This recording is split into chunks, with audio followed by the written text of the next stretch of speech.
2, 1.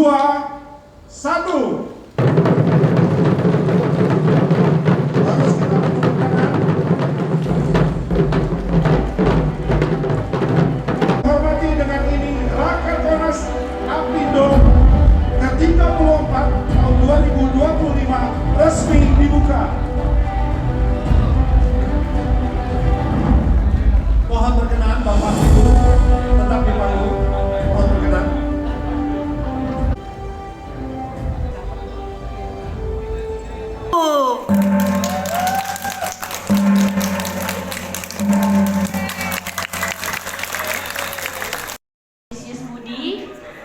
Dan juga terima kasih teman-teman Pak Antonius Antoni. Nomor 2, mesin jahit, memutar kompor, membuka pasar berubah begitu cepat. Jadi UMKM terus opportunity. Ini adalah melihat peluang UMKM hari ini. Banyak tenan-tenan disinilah Apindo berdiri, merangkul, menjembatani, dan juga memperluas rantai pasok. Teman-teman semua UMKM yang kita buat saat ini pasti bisa. Jadi nanti kalau belanja kita berkumpul di sini bukan sekedar mau merumuskan strategi bertahan, bagaimana kita mendapatkan solusi fondasi UMKM Indonesia saat ini 66 ada tenaga kerja. Jadi kalau ditanya lapangan pekerjaan, inilah UMKM yang terkoneksi dengan rantai pasok domestik dan baru 4,1%. Kita lihat betapa banyaknya UMKM yang pasti sejalan dengan sekitar. Selamat datang. Nah, saya akan mulai mungkin dengan namanya GROW. GROW. Kegigihan.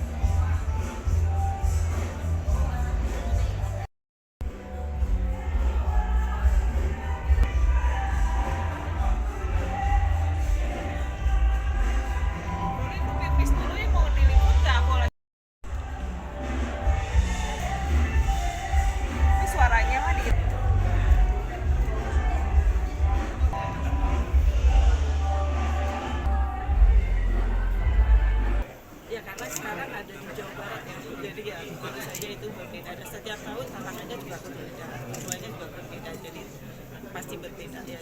Kalau tema-tema pun berbeda, kalau yang dulu-dulu bukan seperti sekarang kan sudah kita incorporated ya, yang menjadi tagline kita, jadi berbeda. Kami sebagai tuan rumah, kami bahagia dan bangga bahwa kami bisa menyelenggarakan ini dan acara ini sebenarnya dengan impian yang sangat besar ya, dengan semangat incorporated kita menuju Indonesia Emas. Jadi Indonesia Emas 2045 itu tidak menunggu kita, tetapi kita yang harus mengejar mereka dan untuk berhasil.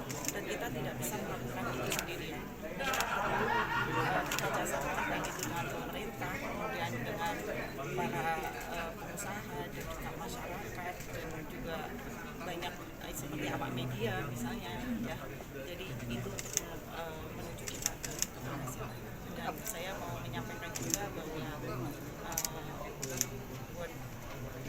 what already brought us here, jadi kita itu memang sekarang itu tadi disampaikan oleh Ketua, banyak sekali tantangan, banyak sekali perubahan banyak terjadi di dunia ini, sehingga kita juga harus berusaha beradaptasi dengan strategi-strategi yang kita lakukan. Dan tadi Ketua juga sudah menyampaikan apa saja banyak sekali program-program Apindo ini menuju ke sana.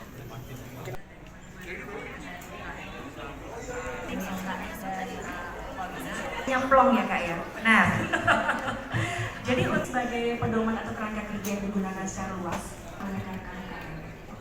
Kalau kita mencoba mengesahkan yang namanya ESG, sangat membantu sekali untuk pemasarannya.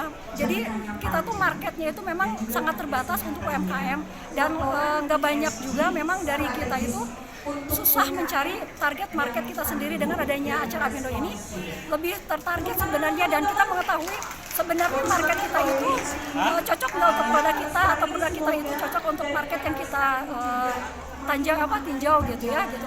Mungkin tadi pemaparan Pak Peri gitu sih kurang lebih dari produk, market sama price, harga gitu. Kita kan sebagai UMKM itu mungkin modalnya yang memang masih belum stabil ya gitu kan gitu untuk penjualannya juga. Jadi untuk legalitasnya memang yang kita harapkan itu dipermudah. Kalau ada memang fasilitas gratis untuk legalitas dari UMKM dari pemerintah untuk UMKM.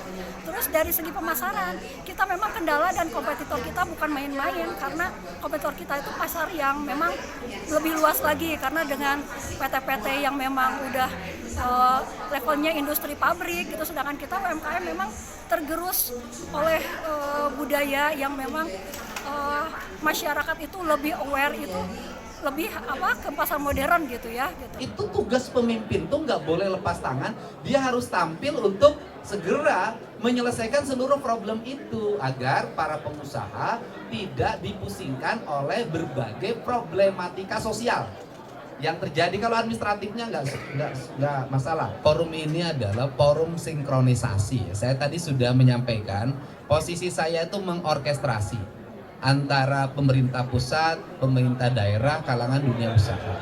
Dan kita tahu Jawa Barat hari ini kan ranking investasinya tertinggi Indonesia. 72,5 triliun sudah masuk dan kita harapkan bisa terus meningkat. Kan hal itu terjadi bukan ujug-ujug, tetapi ada beberapa kebijakan strategis, misalnya angka premanisme di dunia industri menurun tajam. Kita bisa lihat lah hari ini. Kemudian yang kedua adalah angka investasi itu dipengaruhi yaitu upaya kita mendekatkan industri pada masyarakat agar mengerti. Nih problem investasi itu kan gini, izin lokasi, IUP, UKL, UPL, ya kan? Kemudian nanti rekomendasi dari Dinas Lingkungan Hidup Provinsi Jawa Barat yang memegang otorisasi di dalam UKL, UPL. Nah, dalam UKL, UPL itu seringkali yang menjadi problem antrian karena masuk di OSS itu. Di antrian itu digeser begini jadi masalah, nanti takut jadi temuan. Yang gitu-gitu kan diperlukan kecerdasan kepala daerah. Bagaimana gubernur, bupati berkoordinasi agar ini tidak terhambat. Karena uang masuk ini, misalnya progres pembangunan fisiknya harus cepat. Karena nanti bulan November harus masuk, bulan Desember harus masuk. Yang seperti itu harus dilakukan dengan baik.